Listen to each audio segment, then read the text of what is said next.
Aqui em meio a essa mata, esse caminho que leva até a praia Tortuga Bay, ouvindo apenas o som da natureza, algo realmente maravilhoso, a gente pode meditar, refletir sobre algumas verdades. A primeira delas, obviamente, é de que existe um Deus Criador, um Deus que nos deu de presente este planeta e calibrou, regulou tudo para que pudesse ser um planeta habitado, para que nós pudéssemos viver aqui.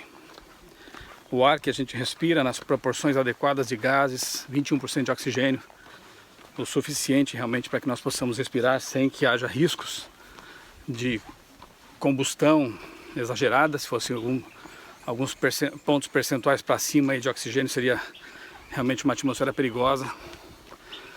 A distância adequada Terra-Sol, a quantidade de energia que o Sol emite, a Lua regulando esse sistema, sendo uma espécie de contrapeso para a Terra, a água em estado líquido, enfim, uma série de fatores que fazem com que a Terra, diferentemente de Marte, por exemplo, seja um planeta habitável, e aqui possamos ter vida exuberante e viver de maneira segura. Claro, o que nos faz pensar também no nosso papel como mordomos em procurar a sustentabilidade.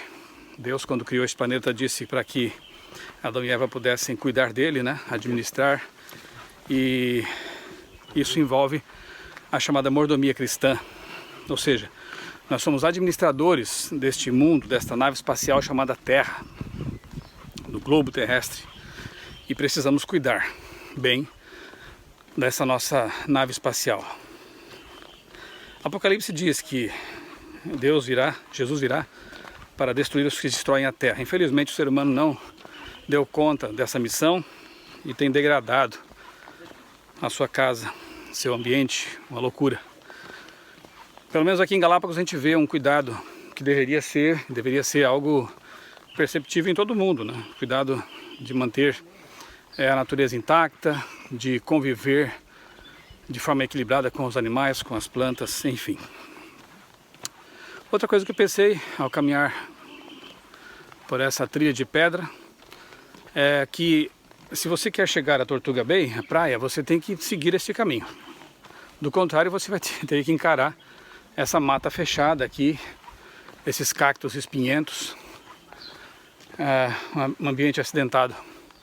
Não seria nada fácil chegar até lá. Agora pelo caminho fica mais fácil. E Jesus disse nos evangelhos que Ele é o caminho, a verdade e a vida. Nós somos livres como seres humanos e Deus nos dotou dessa liberdade de escolha. Ele valoriza muito o nosso livre-arbítrio. Nós somos livres para escolher o caminho que queremos trilhar na vida. Agora, existem os caminhos acidentados, aparentemente são mais interessantes, mais largos, mas que trazem muitas frustrações, muito sofrimento, muitas desilusões, muita dor. Algumas pessoas, infelizmente, demoram para perceber isso. E existe o caminho, que é Jesus, o Criador. É um caminho que também envolve muitas vezes privações, lutas, porque não faz parte da nossa natureza seguir naturalmente as orientações que Deus nos dá em sua palavra, mas Jesus promete nos transformar. Ele promete nos dar um novo coração, uma nova mente, uma nova forma de pensar. E com essa nova forma de pensar, que podemos chamar de conversão, o caminho dele passa a ser lógico, passa a ser coerente, apesar dos sofrimentos deste mundo de pecado. É o caminho seguro.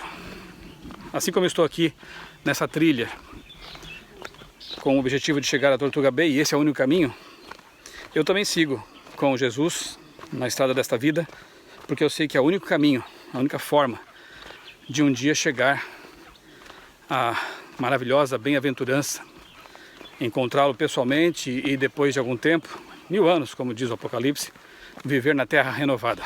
Então este mundo será recriado, será transformado por Deus no paraíso eterno. E eu quero muito estar lá. Quero estar lá com a minha família, com as pessoas a quem eu amo, e quero fazer o máximo que eu puder para falar deste mundo para as pessoas com quem eu entrar em contato. Note, Jesus, ele foi taxativo, categórico em dizer: eu sou o caminho, a verdade e a vida. E nós vivemos num mundo hoje em que o relativismo impera.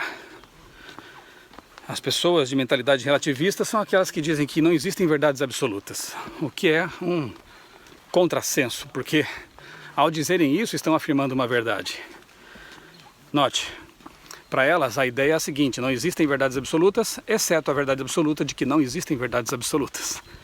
Então, o relativismo na verdade dá um tiro no próprio pé ao afirmar que não existem verdades absolutas. Existe. Eu creio nisso. E essa pessoa, a verdade é uma pessoa para nós cristãos. A verdade não é uma filosofia mutável, não é uma ideia. A verdade é alguém que teve a ousadia de dizer: eu sou a verdade. Veja, se Jesus não fosse Deus, dizer algo como isso seria um absurdo, concorda? Como um ser humano poderia dizer: eu sou a verdade? Nunca, jamais. Qualquer filósofo do passado, ou mesmo do presente, afirmou tal coisa. Nunca. Jamais um profeta bíblico que seja disse ser a verdade, ou então disse existir antes de Abraão, como Jesus disse em João capítulo 8, 58. Antes que Abraão existisse, eu sou. E ao Jesus usar essa expressão, eu sou, ele estava utilizando justamente o texto lá de Êxodo 3:14, em que Deus, ao falar com Moisés, se identifica como eu sou. Sim, o mesmo Deus. Se Jesus não fosse Deus, como diz, por exemplo, o grande ex-ateu C.S. Lewis, ele deveria ser desconsiderado, rejeitado como um impostor ou um lunático, porque jamais poderíamos aceitar que um ser humano dissesse de si mesmo: eu sou a verdade, eu sou o caminho, e antes que Abraão existisse eu sou. Ou então que orasse como João orou em João 17: Pai, glorifica-me contigo com aquela glória que eu tive contigo antes de haver mundo. Um ser humano dizer essas coisas deveria ser tido como louco ou realmente um impostor. Não há meio termo: ou você aceita Jesus pelo que ele diz que é, Deus, ou você o rejeita totalmente.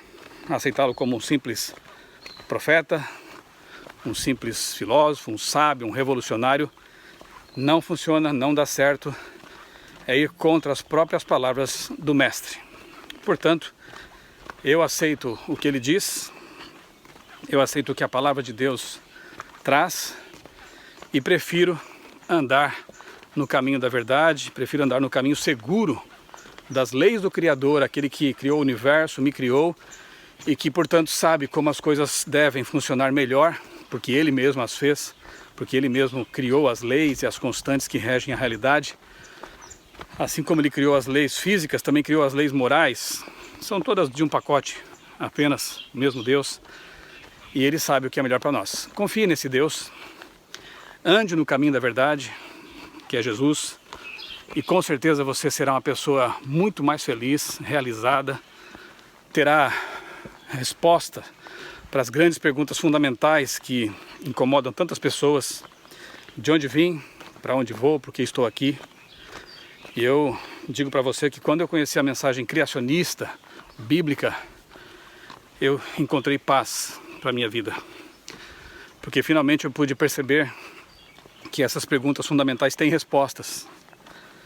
Respostas coerentes, baseadas em uma boa teologia bíblica e na boa ciência, a verdadeira ciência, aquela que nos foi legada pelos pioneiros como Galileu, Isaac Newton, Copérnico e outros, que harmonizavam perfeitamente bem a ciência com a teologia, porque entendiam que ambas provêm de uma mesma fonte: Deus, o Criador. Quando corretamente compreendidas, diz Ellen White, tanto a ciência quanto a Bíblia estão em perfeita harmonia, porque são dois livros através dos quais Deus se revela. Quando mal compreendida a ciência, quando algumas filosofias, como é o caso da macroevolução, da origem da vida a partir da não-vida, quando essas filosofias posam de ciência e são apresentadas como ciência, aí gera-se confusão. Quando a Bíblia é mal interpretada, quando alguns tentam acomodar os milhões de anos e as ideias evolucionistas na religião bíblica, isso gera muita confusão. Isso é o evolucionismo teísta, tentar fundir evolução com criação, com Bíblia, não dá certo. Aí é preciso relativizar a Bíblia e embarcamos mais uma vez nas ideias relativistas que fogem do caminho verdadeiro, do caminho coerente da verdade. E aí, neste caso da evolução teísta, o que acontece? Adão e Eva foram apenas seres míticos, não existiram de fato. A criação não se deu em uma semana. A história do pecado, a queda de Adão e Eva pertence a esse relato, então passa a ser uma alegoria, um mito também. E isso derruba o motivo pelo qual Jesus veio à Terra, o principal motivo, que foi redimir-nos do pecado. Se não houve pecado, para que Jesus veio?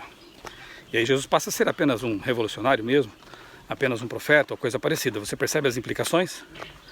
Se a história da criação e da queda não são verdadeiras, por que Jesus se referiu a Adão e Eva como um casal literal?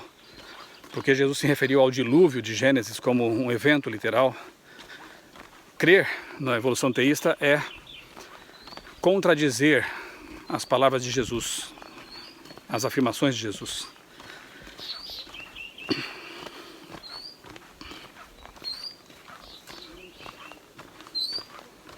Se Deus não criou o mundo em 6 dias literais de 24 horas, guardar o sábado como o memorial da criação passa a ser também uma coisa absurda, sem sentido.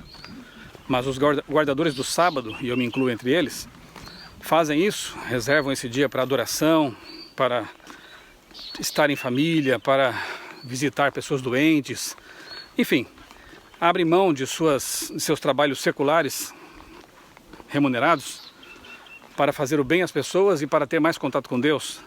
Fazem isso exatamente porque Deus criou o mundo em 6 dias e reservou o sábado para o descanso. Está lá no 4º mandamento da lei de Deus, em Êxodo capítulo 20. Porque em 6 dias fez o Senhor os céus, a terra, o mar e tudo que neles há. E no 7º dia Deus fez uma pausa, Shabat, descansar vem de Shabat, pausa para contemplar a sua obra e para permitir que seus filhos também tenham uma comunhão mais íntima com Ele. Então é como se diz que na semana nós andamos de mãos dadas com Cristo, no sábado nós nos assentamos aos seus pés. Sábado é uma bênção. O 7º dia é o símbolo máximo do criacionismo, porque ele realmente nos recorda de que nós temos um Deus criador. Mas se a criação narrada em Gênesis é um mito, tudo isso perde sentido. Se não houve árvore da vida em Gênesis, que árvore da vida é aquela prometida no Apocalipse? Perde sentido.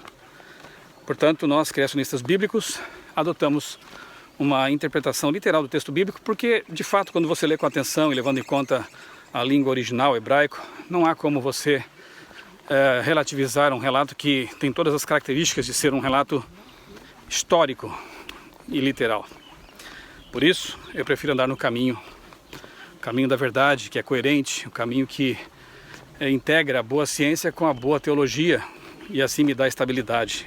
Repito, quando eu conheci o criacionismo, eu encontrei finalmente paz mental e pude perceber que as coisas se encaixavam. O grande quebra-cabeça da vida se encaixava. A minha esperança agora é um dia, trilhando este caminho da verdade, encontrar o Deus da verdade, o meu Senhor Jesus, agradecer-lhe por ter me criado, por ter me redimido, por ter me feito encontrar essa esperança e finalmente estar com Ele, como diz Apocalipse 21, por exemplo, em um mundo onde não haverá mais morte, nem dor, nem pranto, onde os cactos não terão mais espinhos, onde não haverá mais predação, os seres viverão em harmonia, como muitos vivem aqui em Galápagos. Desejo tudo isso para você também. Espero que você seja um buscador sincero da verdade, porque os que fazem isso encontram. Jesus disse que todo aquele que bate, a porta se abre. Todo aquele que pede, recebe. E aquele que busca, encontra. Então, eu te convido a fazer também isso, essa busca. Eu tenho certeza que você não será frustrado se estiver buscando Deus de todo o coração e sinceridade. você será muito feliz ao encontrar o caminho, o verdadeiro caminho que conduz não simplesmente a uma praia, mas ao Criador do universo.